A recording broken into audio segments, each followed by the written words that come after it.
விஜய் தாக்கல் பண்ண அவரோட சொத்து மதிப்பு அதுவே வந்து நிறைய விமர்சனத்துக்குள்ளாவது. குடும்பத்துக்கு யாராவது வந்து கடன் கொடுப்பார்களா?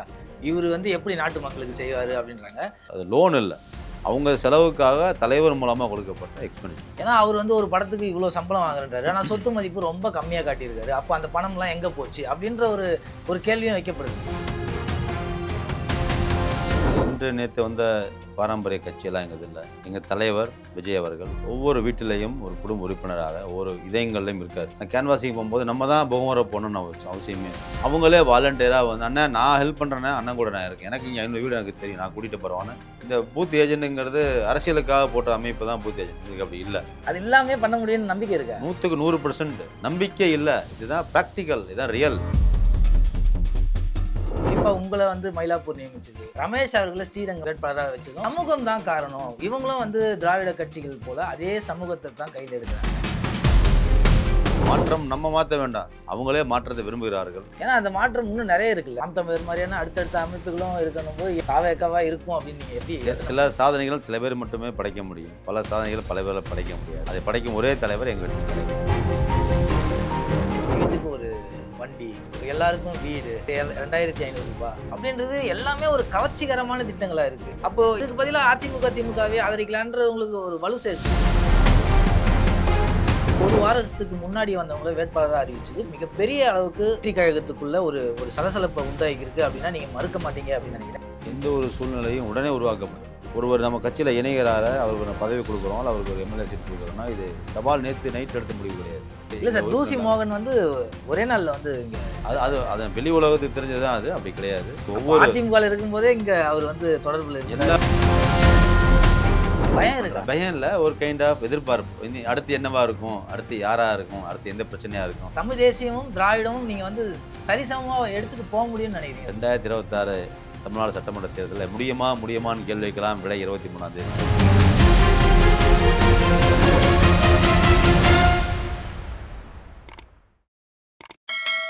ஆரோ ரூட்ஸ் நேயர்களுக்கு வணக்கம்.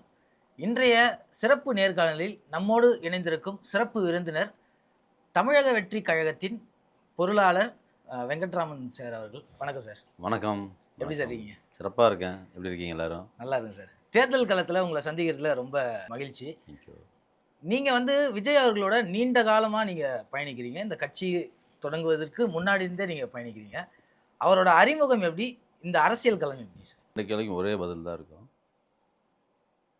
தலைவரோட ட்ராவல் பண்ணும்போது கடந்த ஒரு 25-30 ஆண்டுகளாக ட்ராவல் பண்ணும்போது ஒவ்வொரு சுச்சுவேஷனும் ஒரு புது விதமான ஒரு எக்ஸ்பீரியன்ஸை கொடுக்கும்.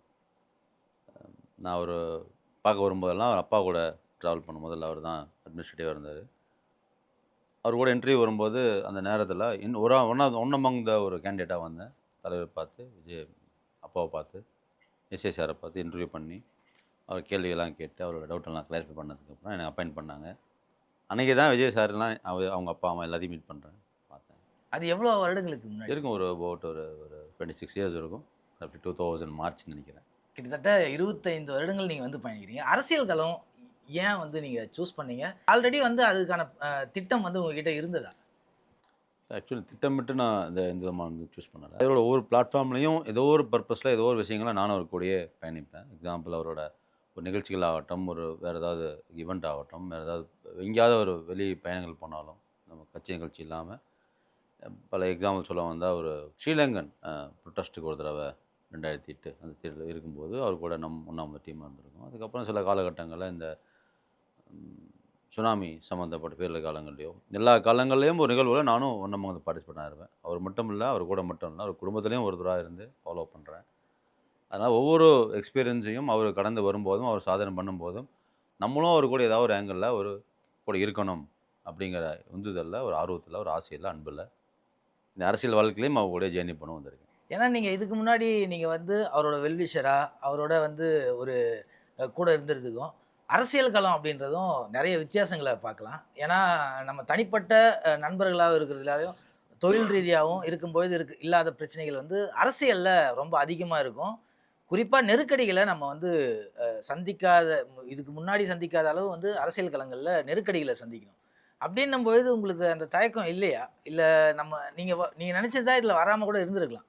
வேணாம் பாலிடிக்ஸ் வேணாம், நம்ம தனிப்பட்ட விதத்தில் அவருக்கு நண்பராக இருப்போம், ஒரு வெல்விஷராக இருப்போம்னு கூட நினச்சிருக்கலாம். அப்போ நம்ம அரசியல் போகணும், இல்லை அரசியல் நம்ம அவரோடய போகணுன்றதுக்கான முக்கியமான காரணிகளாக என்ன? இது முக்கிய காரணமாக நான் என் கூட இருக்கிற நிர்வாகிகளையும் கூட இருக்கிற மற்ற கட்சிக்காரனையும் யோசிப்பேன். நான் மட்டும் இல்லை, எங்கள் கூட பல நிர்வாகிகள் பல ஆண்டு காலமாக தலைவர் கூடயே ட்ராவல் பண்ணுறாங்க. எல்லாருமே இந்த சூழ்நிலைகளில் தலைவர் கூட தான் இருக்கணும். நல்லதாக இருந்தாலும் கெட்டதாக இருந்தாலும் அவர் பிரச்சனையை ஃபேஸ் பண்ணாலும் அவர் சாதனை படைத்தாலும் கூட இருக்கணும் எல்லாரும் விரும்பி வராங்க. அதே போல் தான் நானும். கஷ்டங்கள் நிறையா வரும் வாழ்க்கையில். நம்ம 10 வயசுலேயும் இருக்கோம், 15 இயர்ஸ்லேயும் இருக்கோம், 20 இயர்ஸ்லேயும் இருக்கோம், 25லேயும் இருக்கோம். எல்லா காலங்களையும் நம்ம கஷ்டங்களும் பிரச்சனைகளும் இடர்பாடுகளும் என்ன சொல்கிறது ஃபேஸ் பண்ண கட்டாயம் எல்லாத்துலேயும் இருக்கும்.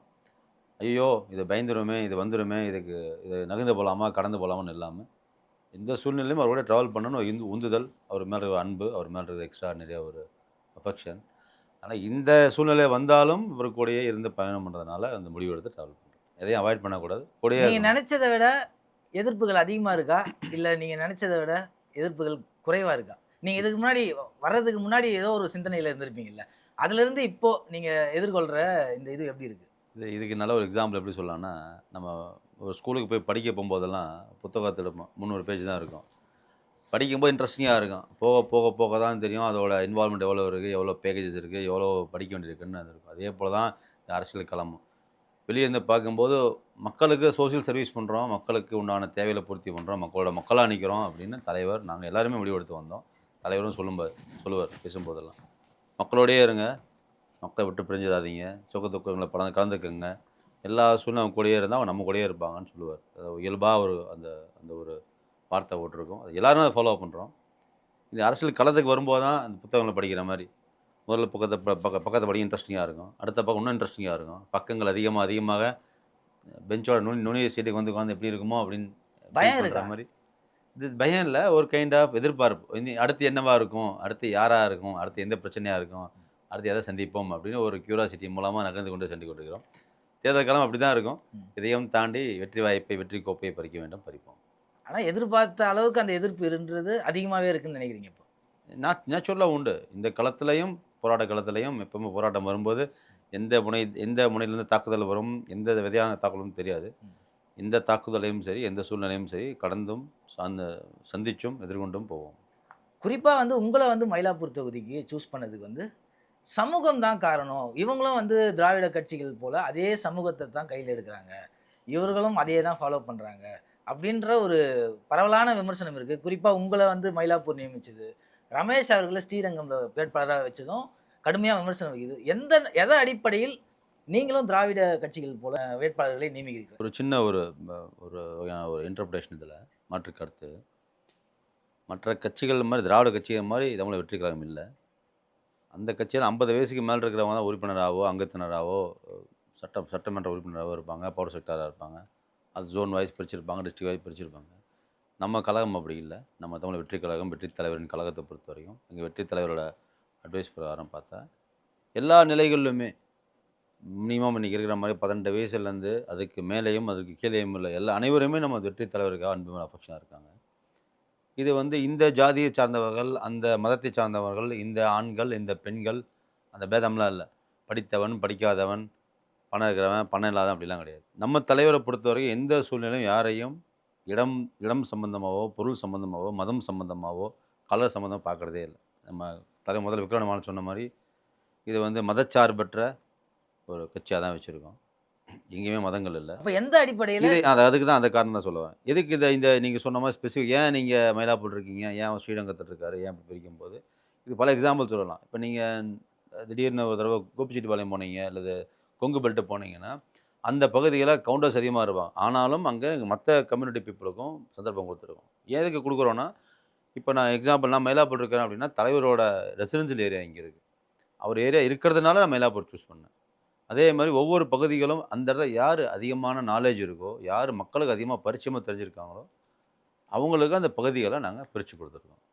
விருப்பமனுக்களை கொடுக்கும்போதும் சரி, இந்த விருப்பமனு கொடுக்கும்போது இப்போ நம்ம ஸ்கூலுக்கு போகும்போது அட்மிஷன் போடும்போது சொல்லுவோம், நீங்கள் இந்த பேரண்ட்டோ இந்த டீச்சர்ஸோ 1 கிலோமீட்டர் ரேடியஸில் இருக்காங்களா, அந்த பேரண்ட் ப்ரையாரிட்டி கொடுங்க. அதே போல் தான் இதுலேயும் யாருக்கு இங்கே பாப்புலாரிட்டி இருக்கோ, யாரால் மக்களை கவர முடியுமோ, எந்த அளவுக்கு அங்கே நமக்கு எஸ்டாப்ளிஷ்மெண்ட் நம்மளோட சக்ஸஸ் சதவீதம் இருக்கோ அதுக்கு தகுந்த வேட்பாளர் தான் போட்டிருக்கோம். இது மதம் சார்ந்தோ, ஜாதி சார்ந்தோ, ஆண் பெண் சார்ந்தோ இல்ல. இப்போ நீங்க வந்து இந்த சமூகங்களுக்கு பிரதிநிதித்துவம் தரணும் அப்படின்ற ஒரு ஒரு இதுவ நீங்க சொல்றீங்க. அத புரிஞ்சுக்க முடியுது.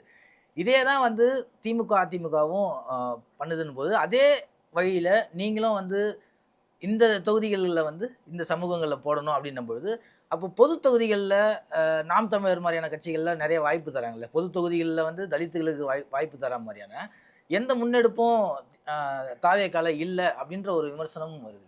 பாகுபாடு கருதி குடுக்கல. நான் இப்ப சொன்ன பாயிண்ட் தான். நான் இருக்கிற ரெசிடென்ஸ் ஏரியா பல்லாவரம். பம்மல்ல நான் இருக்கேன். ஓகே. நான் பொறந்து வளர்ந்த ஊர் திருப்பூர். நான் இருந்த உங்க மண்டலம் சொந்த கொங்கு. ஊர் வந்து திருப்பூர். சொந்த ஊர் திருப்பூர். ஓகே. நான் பொறந்து வளர்ந்த ஊர் அங்கது. படிச்சது கோயம்புத்தூர். வந்து வாழ்க்கை இருந்த காலங்கள்லாம் வடபழனி. அதுக்கப்புறம் காலங்கள் அப்படியே போனது வந்து இப்ப current present residing area Pallavaram பக்கத்துல இருக்க பம்மல்ல குடியிருக்கேன். நான் தலைவருக்கு சம்மந்தமா அலுவல் வேலை வரும்போது அடையாறுல இருப்பேன். நீலாங்கரையில் இருப்பேன். ஏதோ பட்டினப்பாக்கத்துல அங்க இருப்பேன். திருமழிசை அங்கே வேலைகள் பார்க்கும்போது இந்த மாதிரி பல இடங்களில் சுற்றுப்பயணம் பண்ணுறோம், பல இடங்களில் போகிறோம், பல விஷயங்கள் கவனிக்கிறோம், கூட இருக்கோம். அதனால் இந்த மயிலாப்பூருங்கிறது நமக்கு தலைவரோட குடியிருப்பு பகுதி இருக்கிறதுனால பரிச்சயமான ஏரியாங்கிறதுனால கடந்த 20 வருடமாக பரிச்சயம் இருக்கிறதுனால தான் சூஸ் பண்ணுறோம். இதுக்கு பாகுபாடோ நீங்கள் சொல்கிற மாதிரி இல்ல பொது தொகுதி நீங்க விரும்பின கொடுக்கக்கூடாதா? தொகுதியா? இல்ல தலைமை விரும்பின தொகுதியா? தலைவரும் சரி, நானும் சரி 2 பேருமே யுனிக்காக ஒரு ஒரு போலில் கனெக்ட் ஆகும்போது இந்த தொகுதி நல்லா ஆப்டாக இருந்தது, சூஸ் பண்ணோம். மயிலாப்பூர்ல உங்களுக்கான வாய்ப்புகள் எந்த அளவுக்கு இருக்கு? ஏன்னா கள அரசியல்ன்றது மயிலாப்பூர் மாரியான ஒரு ஏழைகள் நிறைந்த ஒரு பகுதியாவும் பார்க்கலாம். தொழிலாளர்கள் நிறைந்த பகுதியா பார்க்கலாம்.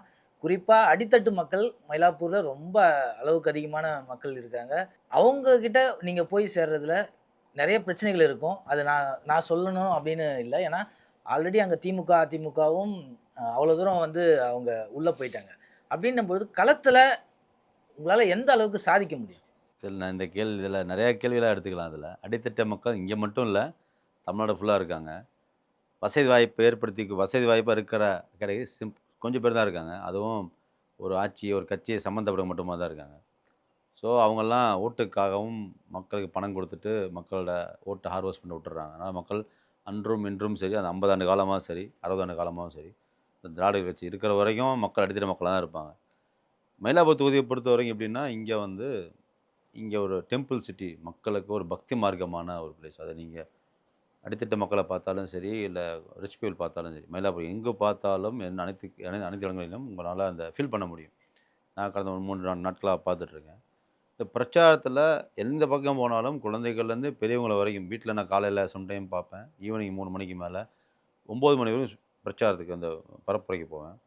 அப்ப பார்க்கும்போதெல்லாம் அவங்க என்னால ஃபீல் பண்ண முடியும். அவங்களோட அந்த பக்தி பரவசம், அவங்களோட ஆர்த்தியோட ஆக்டிவிட்டி இதெல்லாம் பார்க்கும்போது ரொம்ப ஒரு இன்ஸ்பைரிங்கா இருக்கும். இந்த மயிலாப்பூர் கான்ஸ்டிட்யூன்சிய பொறுத்தவரைக்கும் இந்த பர்ட்டிகுலர் அசெம்பிளில நான் எல்லாமே கணக்கெடுத்து சொல்லுவேன். பட் ஸ்பெசிஃபிக்கா நான் இங்க கன்டெஸ்ட் பண்றதுனால, நான் களத்தில போய் பரப்புறதுனால, இந்த மயிலாப்பூர பொறுத்தவரைக்கும் எல்லா மக்களுமே இங்க இருக்கிற 1,94,000 ஓட்டர்ஸ் இருக்காங்க கிட்டத்தட்ட. 1,90,000 ஓட்டர்ஸ்ல 1,00,000 பெண்கள் இருக்காங்க. 94 ஆண்கள் இருக்காங்க. இந்த சமூகம் இந்த மயிலாப்பூருங்கிற கான்ஸ்டிட்யூன்சில இருக்க மக்கள்ல பெரும்பான்மையா எல்லாரும் கேட்கறது, எனக்கு வீடு கட்டி தரேன்னு சொன்னாங்க. இருந்த வீடு இடிச்சுட்டாங்க. எனக்கு வந்து பட்டா தரேன்னாங்க. பட்டா குடுக்கலன்னு சொல்லி அதுக்கு 2,00,000, 3,00,000, 5,00,000ங்கிறது எனக்கு வந்து லஞ்சம் கேட்குறாங்க. இந்த மாரி பல கால சூழ்நிலைகள்ல பயந்து இந்த ஆட்சி வேண்டாம், வேற ஆட்சி வேண்டாம். இவங்கலாம் விட்டு எங்கள ஏமாத்துறாங்க. நாங்க வாழ்வாதாரமா ஒரு 50 வருட காலமா இங்க இருக்கோம். நாங்க இருந்த குடியிருப்ப இடிச்சு கட்டித்தரேன்னு சொல்லிட்டு விட்டுட்டாங்க. இப்படின்னு பல பேர் பலதரப்பட்ட மக்கள் கிட்டத்தட்ட ஒரு 90% ஆஃப் பீப்பிள் 90% பீப்பிள் சொல்லப்போனா 1,00,000 பெண்கள்ல 90,000 பெண்கள் இதே மனநிலைமையில தான் இருக்காங்க. இதனால இந்த பகுதிய பொறுத்தவரைக்கும் நம்ம இந்த வெற்றி கழகத்துக்கு உண்டான தமிழ் வெற்றி கழகத்துக்கு உண்டான வெற்றி சின்னம் சிறப்பாவே இருக்கு. மக்கள பார்க்கும்போது தான் அவங்களுக்கு கருத்துக்கள் தெரியுது. அந்த கருத்துக்கள கேட்கும்போது நமக்கும் அடடா! இவ்வளோ கஷ்டப்படுறாங்களா, நம்ம ஏதாவது கூட இருந்து செய்யணுமேன்னு ஆர்வத்தில மக்கள் கூடயே டிராவல் பண்றோம். இப்போ நீங்க வந்து பார்த்தீங்கன்னா, இந்த தேர்தல்ல முதல் முறையா நீங்க இது பண்றீங்க. தமிழக வெற்றி கழகமும் இதுதான் வந்து முதல் முறை. அப்படின்னும் பொழுது, நீங்க எல்லா வீடுகள்லயும் போய் சேர்றதுல பெரிய அளவுக்கு பிரச்சனை இருக்கு. ஒரு பூத் ஏஜென்ட்டா இருக்கட்டும், இல்ல நீங்க அந்த தொகுதிகள்ல செய்யப்போற அ அ பிரச்சாரங்களாகட்டும், எல்லாமே போய் சென்றடையறதுக்கு அதுக்கு ஒரு காலங்கள் எடுத்துக்கும். பூத் ஏஜென்ட் போடுறதுக்கு ஒரு காலம் எடுத்துக்கும். இதெல்லாம் மீறி பெரிய பணபலம் வந்து இருக்கிற ஒரு ஒரு காலகட்டங்கள்ல உங்களால எப்படி வந்து ஜெயிக்க முடியும்னு நீங்க நம்புறீங்க? எப்படி அப்படிங்கிறது பெரிய கேள்வி இல்ல. எது எப்படி இருந்தாலும் சாதிப்போம்ங்கிறது தான் ஒன்று. இது ஆக்சுவலி இன்று நேத்து வந்த பாரம்பரிய கட்சியெல்லாம் எங்களுது இல்ல.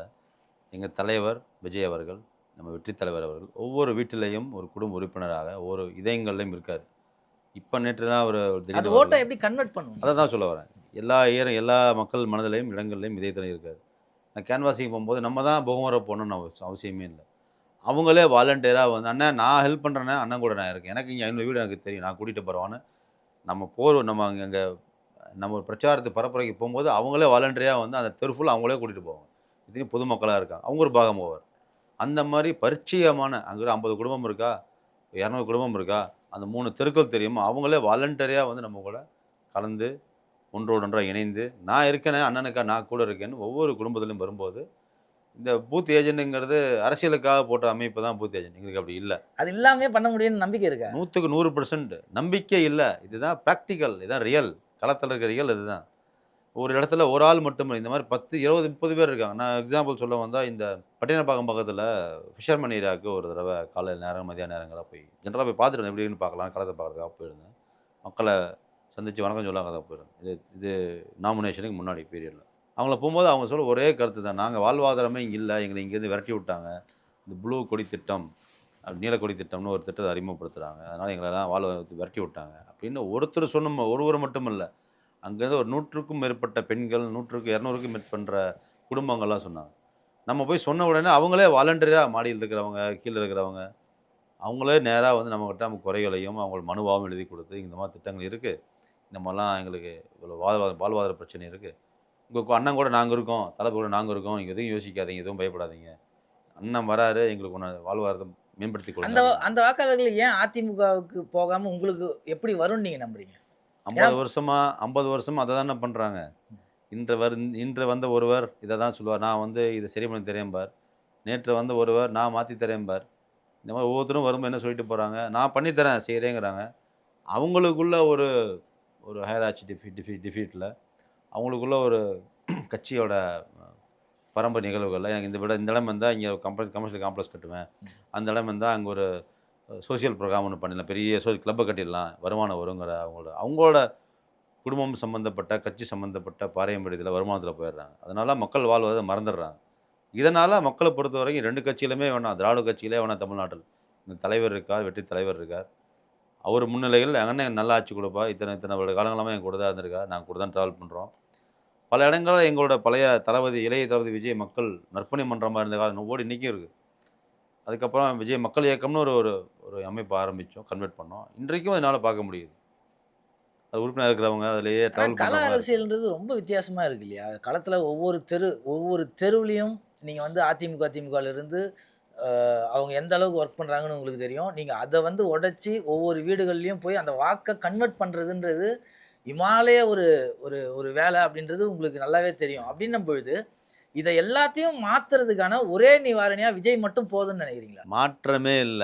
இதெல்லாம் மாற்றமே இல்ல. நம்ம போய் ஸ்பெஷலால மாத்தவே வேணாம். பல நிகழ்வுகள்ல நேத்து கூட ஒரு பக்கத்துல தேனாம்பேட்டை பக்கத்துல போயிருந்தேன். பசும்பொன் கிரீன்வேஸ் ரோட்லலாம் போயிருந்தேன். அங்க ஏடிஎம்கேல இருக்கிறவங்களே, டிஎம்கேல இருக்கிற அவங்க குடும்பமே, காங்கிரஸ்ல இருக்கிற குடும்பங்களே வாலண்டரியா நம்ம கூட "அண்ணா நான் இருக்கேன் வாங்க" அப்படின்னு என்ன வாலண்டரியா நான் முன்னாடி நடந்து போனா கூட, அவங்க வீட்ல கூட்டிட்டு வந்து ஆர்த்தி எடுக்குறாங்க. அவங்க முன்னாடியே இதெல்லாம் வந்து நம்ம மாத்த வேண்டாம். அவங்களே மாற்றத்தை விரும்புகிறார்கள். மக்களே மாற்றத்தை விரும்புகிறார்கள். அவங்களே அண்ணன தேடியும், எங்கள தேடியும், தலைவர் தேடியும் வருகிறார்கள். ஏன்னா அந்த மாற்றம் இன்னும் நெறைய இருக்குல்ல. நாம் தமிழர் மாரியான அடுத்தடுத்த அமைப்புகளும் இருக்கணும்போது, ஏன் அவங்கலாம் இல்லாம தாவேக்காவா இருக்கும் அப்படின்னு நீங்க எப்படி எத சில சாதனைகள் சில பேர் மட்டுமே படைக்க முடியும். ஓகே. பல சாதனைகள பல பேரால படைக்க முடியாது. அந்த சாதனை படைக்க வேண்டிய தருணம், படைக்க வேண்டிய சட்டமன்ற தேர்தல் இது. அதை படைக்கும் ஒரே தலைவர் எங்க வெற்றி தலைவர். நீங்க வந்து கட்சியோட ஒரு முக்கியமான ஒரு பொருளாளரா, முக்கியமான ஒரு பதவியில இருக்கீங்க. குறிப்பா உங்ககிட்ட தான் இந்த கேள்வி கேட்கணும். ரூ. 2500 வந்து மாதம் அப்படின்றது நீங்க வந்து அறிவிக்கிறீங்க. ஆல்ரெடி ரூ. 1000 குடுக்குறதுன்றதே மிகப்பெரிய பொருளாதார சுமைய தமிழக அரசு தொடர்ந்து சந்திச்சுட்டு வருது அப்படின்ற ஒரு விமர்சனம் பரவலா வைக்கும்பொழுது, நீங்க 2000லிருந்து 2500 வரைக்கும் போய் நீங்க குடுக்க முடியும் அப்படின்றது, நீங்க ஒரு பொருளாதாரம் சார்ந்த ஒரு துறையில இருக்கிறதுனால, நீங்க தான் இதுக்கு சரியான ஒரு பதில் சொல்லுவீங்கன்னு நினைக்கிறேன். 2500 அப்படின்றது சாத்தியமா? 100 மடங்கு சாத்தியம்.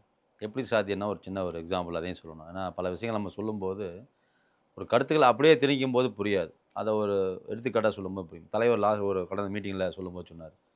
ரூ. 100 ஒரு ஸ்கீம் 100% ஒரு ஸ்கீம் எடுக்கிறோம், அந்த ஸ்கீம் மக்களுக்கு சென்றடைய வேண்டும் என்ற ஒரு ஒரு முயற்சியில, ஒரு எண்ணத்தில் ஒரு அரசாங்கம் அமையுது அப்படின்னா, அந்த ரூ. 100 ஸ்பெண்ட் பண்ற அந்த பர்ட்டிகுலர் ப்ராஜெக்ட் மக்களுக்கு போய் சென்றடையும்போது ரூ. 60 மாறிடுது. மீதி ரூ. 40 இந்த 20, 30% கிட்டத்தட்ட 20, 30, 40% இடைநிலைகள் இருக்கிற அதிகாரிகள், இடைநிலை இருக்கிற தரகர்கள், அரசியல்வாதிகள் இவங்களோட பாக்கெட்டுக்கு போயிடுது.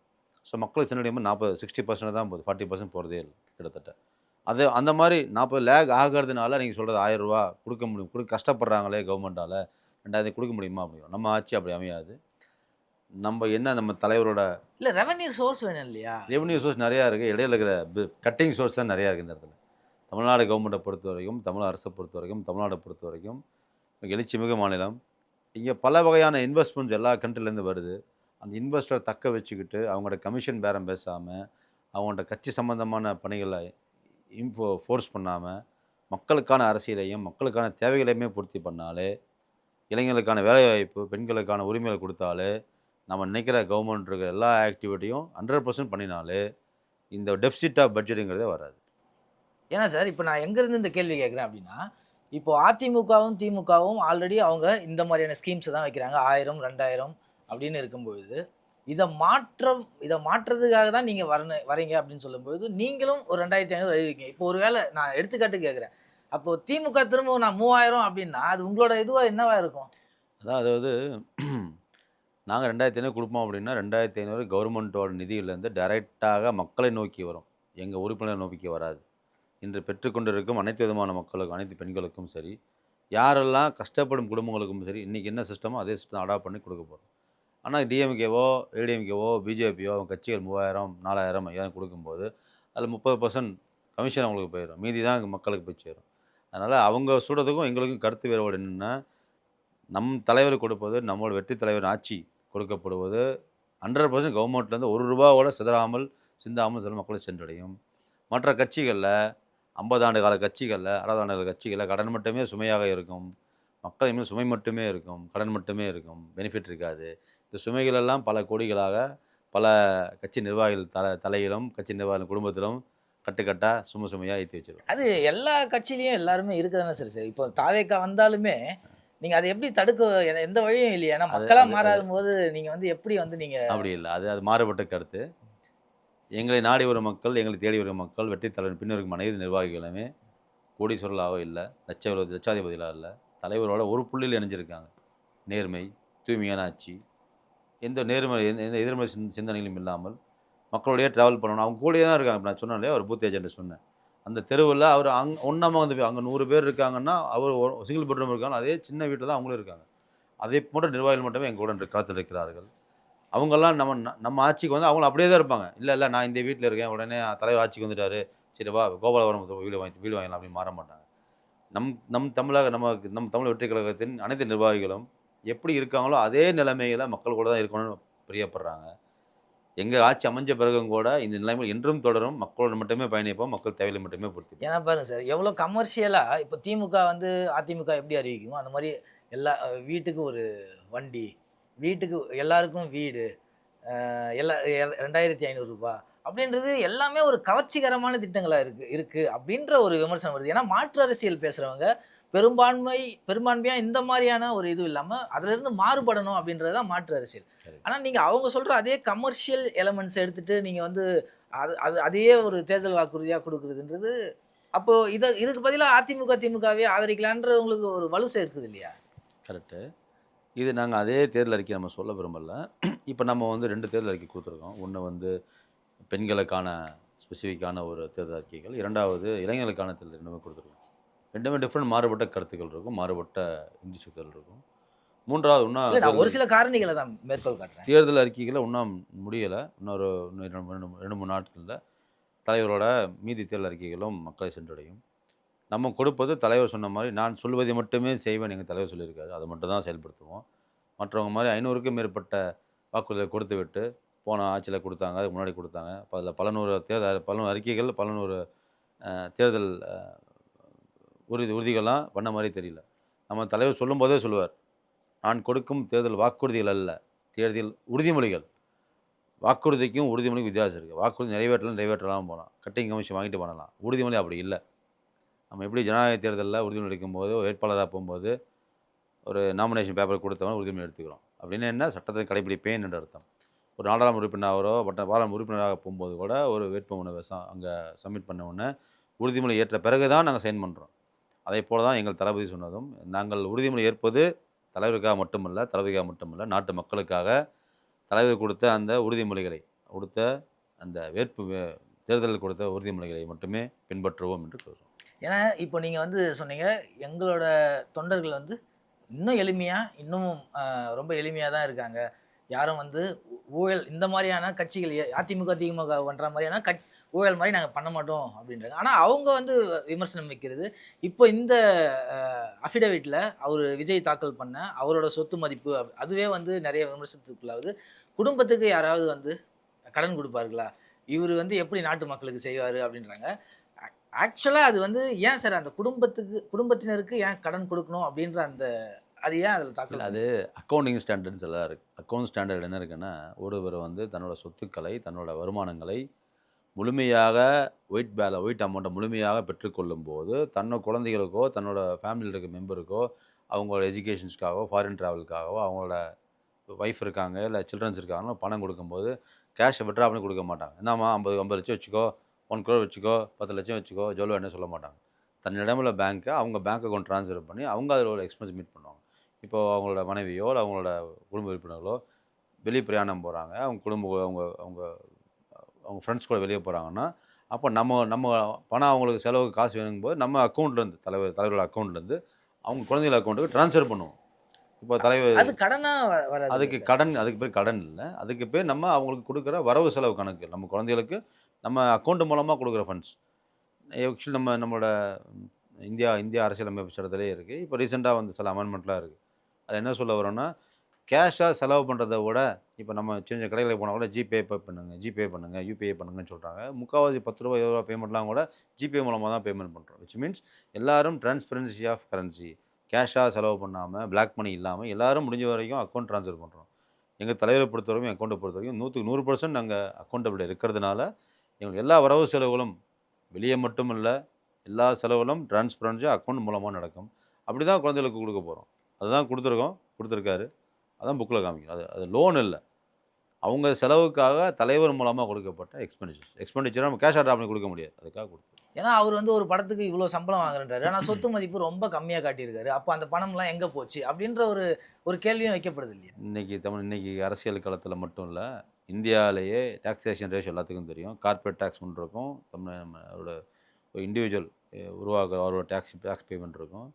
ஒரு 100 கோடி சம்பளம் வாங்கியிருந்தோம்னா அந்த 100 கோடியில் ஒரு 40% கிட்டத்தட்ட 37லேருந்து 40% டேக்ஸாக போயிடும். 100 கோடி 60 கோடி தான் கையில் இருக்கும். மீதி 40% டேக்ஸாகவே அப்ரண்ட்டாக போயிடும். அதுலேயும் ஜிஎஸ்டி 18% இருக்கும். கிட்டத்தட்ட 100ல் ஒரு 40 + 18 68%, 58% கிட்டத்தட்ட டேக்ஸ்லேயே போயிடும். மீதி இருக்கிற பர்சன்டேஜ் மட்டும்தான் நம்மளோட பேங்க் அக்கௌண்ட்டில் இருக்கும். இதுதான் கடந்த ஆண்டு காலம் மக்கள் முடிவு. குறிப்பாக இன்னொன்று சொல்கிறாங்க, இப்போ சமீப காலங்களில் ஒரு குற்றச்சாட்டு, அதுக்கு பதில் சொல்லலாம் இல்லை கடந்தும் போயிடலாம். பதில் சொல்லுவோம். ஆஸ்திரேலியாவில் அவர் வந்து சொத்துக்கள் வாங்கி குவிக்கிறாரு அப்படின்ற ஒரு குற்றச்சாட்டை முன்வைக்கிறாங்க. அவர் வந்து இங்கே எல்லாத்தையும் எடுத்துகிட்டு அவர் ஆஸ்திரேலியா போகிறார். தேர்தல் முடிந்ததும் அவர் இங்கே இருக்கிற சொத்துக்களை எல்லாம், ஏன்னா நீங்கள் அவருக்கு நீண்ட காலமாக 25 வருஷமாக நீங்கள் கூட இருக்கீங்க. ஸோ உங்களுக்கு தெரியாமல் அவர் ஆஸ்திரேலியாவில் கண்டிப்பாக வந்து சொத்துக்களை வாங்கி குவிக்க முடியாது. உண்மையிலே அவர் வந்து ஆஸ்திரேலியாவில் சொத்துக்கள் வாங்குறாரா? நீங்கள் சொல்கிற காலத்துக்கு தலைவரை முன்னாடி நின்று பார்க்கலாம். தலைவர் இதே தமிழ்நாட்டில் தான் இருக்கார். இன்று நேற்று மட்டுமல்ல, பல ஆண்டு காலமாக அவங்க குடும்பமும் இங்கே தான் இருக்காங்க. அவங்க குடும்பத்தில் அப்பா, அம்மா, குழந்தைகள் யாருமே எந்த சூழ்நிலையிலையும் எந்த ஒரு வயலேஷனையும் பண்ணலை. ஃபினான்ஷியல் ட்ரான்சாக்ஷன் இப்போ சொன்னீங்க இல்லையா, அக்கௌண்ட்ஸை பார்த்தோம். ஏன் குழந்தைகளுக்கு பணம் கொடுக்குறா, ட்ரான்ஸ்ஃபர் பண்ணுறாங்களோ? நம்ம தலைவரை பொறுத்தவரைக்கும் எந்த ஒரு ரூபாயாக இருந்தாலும், குழந்தைகளுக்கு கொடுத்தாலும், அவங்க அம்மா அப்பா கொடுத்தாலும், இல்லை எங்களை மாதிரி நிர்வாகிகளுக்கு கொடுத்தாலும், சம்பளமாக கொடுத்தாலும் அக்கௌண்ட் மூலமாக தான் பண்ணுறோம். தமிழ்நாட்டில் இந்தியாவில் எந்த ட்ரான்சாக்ஷன் நடந்தாலும் கரன்சி மூலமாக, அதாவது ஆன்லைன் ட்ரான்ஸ்ஃபர் மூலமாக, ஆர்டிஜி மூலமாக தான் நடக்கும். எந்த டிரான்ஸ்பரன்சியாக தான் இருக்கும். ஃபாரின் கண்ட்ரியில் இன்வெஸ்ட் பண்ணுற அளவுக்கு நம்ம பிளாக் பண்ணி நம்மகிட்ட கிடையாது, வாங்குறதும் கிடையாது. அந்த அளவுக்குனா எக்ஸ்பீரியன்ஸ் ஆகவும் மாட்டோம். இந்திய குடியரசு என்ன சொல்லுதோ அவரை மட்டும் இல்லை, தலைவர் மட்டுமல்ல, தலைவர் குடும்பம் மட்டுமல்ல, எங்கள் நிர்வாகிகளுமே இந்தியாவில் மட்டும்தான் சொத்துக்களை வச்சுருப்பாங்க. யாருமே முறையற்ற முறையில் பணம் சேர்க்கவோ, முறையற்ற வகையில் இன்வெஸ்ட் பண்ணவோ இல்லை. இப்போ வேட்பாளர்களா நெறைய அறிவிச்சிருக்காங்க. நெறைய பேர் அறிவிச்சிருக்காங்க. இப்போ உங்கள மாரி நீண்ட காலமா அவரோட பயணிச்சவங்கள அறிவிச்சிருக்காங்க. இதுல வந்து பெரிய அளவுக்கு விமர்சனங்கள் வரல. ஏன்னா இவர்கள்லாம் வந்து கட்சி ஆரம்பிக்கும்போது மட்டும் இல்ல, அதுக்கு முன்னாடியே அவரோட பயணிச்சவங்க வேட்பாளரா அறிவிச்சுட்டாங்க. ஆனா இப்ப சமீப காலங்கள்ல 1 வாரத்துக்கு முன்னாடி வந்தவங்கள வேட்பாளரா அறிவிச்சது மிகப்பெரிய அளவுக்கு அ வெற்றி கழகத்துக்குள்ள ஒரு ஒரு சலசலப்ப உண்டாக்கியிருக்கு அப்டின்னா, நீங்க மறுக்க மாட்டீங்க அப்டின்னு நெனைக்கிறேன். இத எப்படி நீங்க வந்து கட்சி வந்து இத ஹேண்டில் பண்ண போகுது? இல்ல இது நீங்க சொல்ற பாயிண்ட்ட வந்து பல இடங்கள்ல நான் பேசும்போதெல்லாம் சொல்லுவேன். எந்த ஒரு சூழ்நிலையும் உடனே உருவாக்கப்படல. இடி, மின்னல் வருது, வெயில் வருதுன்னா, இந்த வால் நேத்துலருந்து இன்னைக்கு வராது. காலச்சூழல்கள். இப்போ மழை பெய்யணும்னா 3 மாதம் சீசன் டைம் இருக்கும். வெயிலுக்கும் சீசன் டைம் இருக்க மாரி இதுலயும். ஒருவர் நம்ம கட்சியில இணைகிறாரு, அவருக்கு நான் பதவி குடுக்குறோம், இல்ல அவருக்கு ஒரு எம்எல்ஏ சீட் குடுக்குறோம்னா, இது டபால் நேத்து நைட் எடுத்த முடிவு கிடையாது. எல்லாமே குறைஞ்சபட்சம் 3, 4 மாதங்கள், 6 மாதங்கள் நம்ம கூட நம்ம கழகத்து கூடயோ, நம்ம தலைவர் இல்ல கூடயும் ஒரு பழகியிருப்பாங்க. அதுக்கு முன்னாடி நாள் பதவி அதிமுகல விலகிட்டு இங்க வராங்க. ஒரு நாள்ல வராங்க. அதே மாரி தான் இதுலயும். இந்த ஒரு அரசியல் அமைப்பிலும் ஜாயின் பண்ணும்போது, அரசியல் கட்சியில ஜாயின் பண்ணும்போது, ஒரு 4 மாத காலங்கள் உடனே அவங்க பயணிக்கணும். அவங்க முதல்ல புரிதல் இருக்கணும். நிர்வாகி புரிதல் இருக்கணும். தலைவருக்கு அவங்களுக்கான உறவுகள் மேம்படணும். இதுக்கிடையில அவங்களோட ஆக்டிவிட்டி அப்பழுக்கற்றதா இருக்கணும். இருந்தா மட்டும் தான் அவங்க அத வுட்டுட்டு நம்ம கட்சியில ஜாயின் பண்ணிக்க முடியும். இது நமக்கும் புரியணும், அவங்களுக்கும் புரியணும். இந்த சூழல்கள் அமைஞ்சதுக்கு அப்புறம் தான் அவங்க இருக்கிற பழைய கட்சியில இருக்கிற அவங்களோட பொறுப்புகள் துறந்து விட்டு நம்ம கட்சி ஜாயின் பண்ணுவாங்க. டபால் நேத்து வந்தாங்க, இன்னைக்கு சால்வ் போட்டாங்க, சேர்ந்தாங்க அப்படி இல்ல. இன்னைக்கு ஹோட்டல்லாம் போனா கூட சாப்பிட போனோம்னா அப்பாயின்ட்மென்ட் புக் பண்ணணும். ஏன்னா 1/2 மணி நேரம் வெயிட் பண்ணணும். அது மாரி தான் ஆனா இதுலயும். இதுல குடுத்துருக்காங்களே சார். அப்படி இல்ல. இந்த இடத்துல அந்த மாரி கிடையாது. அனைத்து இல்ல எங்க சார் தூசி உறுப்பினர்கள் மோகன் வந்து ஒரே நாள்ல வந்து இங்க அது அது அது வெளி உலகத்துக்கு தெரிஞ்சது தான் அது. அப்படி கிடையாது. நம்ம கழகத்துல அப்ப ஒவ்வொரு அதிமுகல இருக்கும்போதே இங்க அவர் வந்து தொடர்புல இருந்தாரு எல்லாருமே அப்படின்னு. தலைவருடனும், தலைவரோட கழக நிர்வாகிகளுடனும் எல்லாருமே ஒரு மியூச்சுவல் உறவு அப்ப உண்டு. ரசிகர் மன்றத்துல இருந்தவங்க அங்க ஒரு நெறைய போர்க்குரல் தூக்குறதையும் பார்க்க முடியுது இல்லையா? போர்க்குரல் அல்ல. அது அந்த நேரத்துல எங்களுக்கு உண்டான ரெஸ்பான்ஸ் குடுன்னு ஏன்னா கேட்கறாங்க. நேத்து கூட வந்து பார்த்தீங்கன்னா, நம்ம திருத்தணி தொகுதியில நம்ம பார்த்தோம். சத்யகுமார எதிர்த்து நெறைய அங்க வந்து அவங்க வந்து ஆர்ப்பாட்டம் மாரியான ஒரு நிகழ்வுலாம் நடந்தது. அப்போ இது வந்து தலைமை சரியா கணிக்க தவறிடுச்சு அப்படின்னு எடுத்துக்கலாமா? அது நான் அப்படி சொல்ல முடியாது. நாங்கள் அது ஒரு ஒரு இணக்கமான சூழ்நிலை வேணும். இப்ப நான் சொன்ன மாரி தான் அது. ஒரு வேட்பாளர் வராரு, இல்ல வேற மாற்றுக் கட்சியிலிருந்து வராரு அப்படின்னா, கோபிச்செட்டிப்பாளையம் வச்சுக்கோமே அவர் வராருன்னா, அவர் அந்த தொகுதியில் இருக்கிற நிர்வாகிகளோட இணக்கமான முறையில் நட்புறவு இருக்கும். நட்புறவு மேம்படணும். உடனே ஒரே நாள்ல மேம்பட்டுற முடியாது. ஒரே நாள்ல அத ரிலேஷன்ஷிப் பில்டிங் பண்ண முடியாது. அது 2 மாதம் ஆகலாம், 3 மாதம் ஆகலாம், இல்ல ஒரு 10 டேஸ் கூட ஆகலாம். Depends on the situations. அங்க இருக்கிற சர்க்கம்ஸ்டன்ஸ் பொறுத்து மாறுபடும். அதேபோல தான் திருத்தணியும். சத்யகுமாருக்கும் அங்க இருக்க மக்கள் நிர்வாகிகள் உடன்பாடுகள் அதாவது கொஞ்சம் மியூச்சுவல். நாளைக்கு 2 தடவ, 3 தடவ பார்க்கணும், 4 தடவ பார்க்கணும். ஒரு 10 டைம்ஸ் பார்க்குறாங்க. ஒரு கப் ஆஃப் காஃபி சாப்பிடுறாங்கன்னா, அது மியூச்சுவல் அண்டர்ஸ்டாண்டிங் வரும். அது நடந்துகிட்டு இருக்கு. நடக்கும். அது ஈஸியா அதுக்குண்டான நீங்க இப்ப மயிலாப்பூர் வந்து பார்த்தீங்கன்னா, ரொம்ப நாளைக்கு முன்னாடியே எல்லாம் நெறைய பேர் சொல்லிட்டாங்க. மயிலாப்பூர்ல வந்து வெங்கட்ராமன் தான் வந்து போட்டியிட போறாருன்னு. அறிவிக்கிறதுக்கு முன்னாடியே நெறைய செவி மொழி, வாய்மொழியா நம்ம வந்து கேட்டாச்சு. ஆனா ஒரு சில தொகுதிகள்ல வேட்பாளர் அறிவிப்பு அன்னைக்கு தான் அந்த தொகுதியோட செயலாளர்களுக்கு தெரியுது அப்படின்னும்போது, அது அது இயல்பாவே அது வந்து சாத்தியம் இல்லல்ல வெற்றிக்கு. இல்ல அப்படி இல்ல. இது ஒரு இந்த கருத்து முரண்பாடான கருத்து. அப்படி பண்ணல. நிர்வாகிகள் அனுமதி இல்லாமலும், நிர்வாகிகளுக்கு தெரியாமலும் அப்பாயின்ட் பண்றது கிடையாது. தலைவர பொறுத்தவரைக்கும், எங்க வெற்றி கழகத்த பொறுத்தவரைக்கும், பொதுச்செயலாளர் ஆனந்த் அவர பொறுத்தவரைக்கும், எந்த ஒரு ஏற்பாடு நடந்தாலும், நாளைக்கு ஒரு மீட்டிங் பாண்டிச்சேரி நடக்குது அப்படின்னாலோ, நாளைக்கு ஒரு மீட்டிங் விழுப்புரம் போகுதுனாலோ, 1 மாதத்துக்கு முன்னரே இது திட்டமிடப்பட்டது. அதேபோல தான் நிர்வாகி ஒருத்தர் அங்க ஒரு மாவட்டத்தில போடுறோம், இல்ல ஒரு சட்டமன்ற தொகுதியில போடுறோம்னா, இந்த சட்டமன்ற தொகுதிக்குட்பட்ட நிர்வாகிகள கலந்து ஆலோசனை பண்ணி, அவங்கள வரச் சொல்லி ஒன் டூ ஒன் டிஸ்கஸ் பண்ண பிறகு தான் அவங்கள அங்க வந்து அப்பாயிண்ட் பண்றோம். இதுதான் ரியல். மீதியெல்லாம் வந்து உருவாக்கப்பட்ட கதைகள். குறிப்பா வந்து திமுக எதிர்ப்பு அளவுக்கு அதிமுகவையும், பிஜேபியும் சமீப காலங்கள்ல அ தமிழக வெற்றி கழகம் எதிர்க்கவே இல்லை அப்படின்றாங்க. குறிப்பா ஆதவ அர்ஜுனா வந்து திமுகவை எதிர்ப்பது அளவுக்கு மத்த கட்சிகள எதிர்க்கிறதுல ஒரு இது இருக்கு. அவங்கள வந்து நிராகரிக்கணும்ன்றது உங்களோட அந்த அந்த ஸ்ட்ராட்டஜியா? இல்ல அவர்களோட வாக்கு நமக்கு எப்பயும் வரும் அப்படின்ற அந்த ஸ்ட்ராட்டஜியா? இதுக்கு அருமையான ஒரு கருத்து சொல்லலாம் வாழ்வியல்லே. வாழ்வியல்லே இருக்கு. நம்மளோட வாழ்க்கை முறைகள்லே இதெல்லாம் இருக்கு.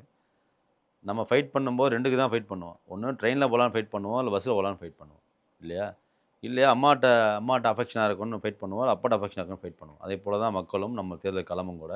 இன்னைக்கு யார் அதிகாரத்தில இருக்காங்க? அவங்கள தான் ஃபைட் பண்ண முடியும். அதிகாரம் இல்லாதவர ஃபைட் பண்ண முடியாது.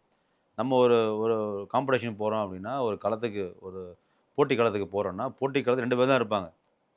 போட்டி களத்துல 2 பேர் தான் இருப்பாங்க. ஒண்ணு கோப்பைய வின் பண்ணிட்டு அங்க தங்க கப்போட நிக்கிற முதல் பிரைமரி பெர்சன். உள்ளது பல பல கட்ட 3, 4 வருடங்கள் ப்ராக்டிஸ் பண்ணி அனுபவம் நானும் வரேன் வா, நான் இந்த கப்பு நான் அடிக்கிறேன்னு வரேன். இவங்களுக்குள்ள தான் போட்டி இருக்கும். 5 வருடம் முன்னாடி ஒருத்தன் வின் பண்ணா அவங்க கூடயோ, 10 வருஷம் முன்னாடி வின் பண்ணா அவங்க கூடயோ, இல்ல இந்த ஸ்டேட்டே இல்லாம வேற ஸ்டேட்ல உட்கார்ந்திருக்கான் அவங்க கூடயோ போட்டி போடுறதுக்கு இல்ல. தேர்தலுக்கு கிளம்புவதும், அரசியலுக்கு கிளம்புறதும், களத்தில் கோப்பையோடு நிற்பவனும், அதிகாரத்தில் மட்டும் தான் போட்டி. தமிழ் தேசியமும் திராவிடமும் நீங்க வந்து சரிசமமா எடுத்துட்டு போக முடியும்னு நினைக்கிறீங்க? தமிழக அரசியல் களத்துல 2மே இருதுருவமா இருக்குன்னும்பொழுது, எப்படி உங்களால அது சாத்தியப்படுத்த இந்த முடியும்? 2026 தமிழ்நாடு சட்டமன்ற தேர்தல்ல முடியுமான்னு கேள்வி வைக்கலாம். விடை 23ஆம் தேதி தெரிஞ்சிரும். 4ஆம் தேதி தெரிஞ்சிரும். இறுதியா மயிலாப்பூர் தொகுதி மக்களுக்கு நீங்க ஏன் ஜெயிக்கணுன்ற 2 காரணிகள நீங்க சொல்லி இத முடிச்சிடலாம் சார். முதல் காரணி நம்ம குடும்பமாக, அலுவலகமாக மட்டுமல்லாமல் மக்களுடன் பயணிக்கின்றோம். 2வது காரணம், நான் மயிலாப்பூர் தொகுதியை பொறுத்தவரைக்கும் நான் சூஸ் பண்ண டெரிட்டரி எப்படி இருக்குன்னா, எம்எல்ஏ கேண்டிடேட்டா நான் மட்டும் இல்ல. எங்களுடன் பயணிக்கும் வட்டச் செயலாளர் மட்டுமல்ல, அவருடன் பயணிக்கும் பாகம்பூரில் மட்டுமல்ல, அந்த 272 பாகங்களையும் பூத் ஏஜென்ட்ஸா இருக்காங்க. அவங்கள் அந்த குடியிருப்புலயே இருக்காங்க. கிட்டத்தட்ட ஒரு பாகத்துக்கு 500லேருந்து 1000 ஓட்டர்ஸ் வரைக்கும் இருக்காங்க. அந்த ஓட்டர்ஸை பராமரிக்கும் வேலைகளை அந்த பாகம் ஊரில் பண்ணுறாங்க. அவர்களும் ஒரு எம்எல்ஏவாக கணக்கில் வைத்துக்கொண்டு என்னோட பணிகளையும் சட்டமன்ற உறுப்பினராக வந்ததுக்கப்புறம் என்னோட பணிகள் அவர்கள் மூலமாக அந்த தொகுதி மக்களுக்கு என்னெல்லாம் தேவையோ கூட இருந்து பயணிப்பேன் செய்வேன் என்று வாக்குறுதி கொடுத்துருக்கேன், உறுதிமொழி கொடுத்துருக்கேன். எல்லாரும் சொல்கிற மாதிரி நான் இங்கே இந்த தடவை வரீங்க, அடுத்த தடவை எம்எல்ஏ பார்க்கவே முடியாது அப்படின்னாங்க. நான் களத்தில் போகும்போது சொல்லுவேன், நீ எம்எல்ஏ என்னை பார்க்க வேண்டாம், ஏதோ என் கூட என்னோட ஒரு குடும்ப உறுப்பினராக இந்த தொகுதியில் இருக்கிற, இந்த வட்டத்தில் இருக்கிற, இந்த பகுதியில் இருக்கிற ஒரு அம்மா வந்திருக்காங்க, ஒரு சகோதரி வந்திருக்காங்க. இவங்க கூடயே நானும் வருவேன், உங்கள் களத்துக்கு தேவையான கூட வந்து செஞ்சுவேன் நம்பிக்கை உறுதிமொழி கொடுத்துருக்கேன். என்றும் செய்வேன்.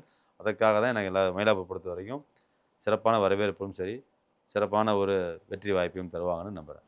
உங்கள் அரசியல் பயணத்துக்கு வாழ்த்துக்கள் சார். நன்றி. நன்றி.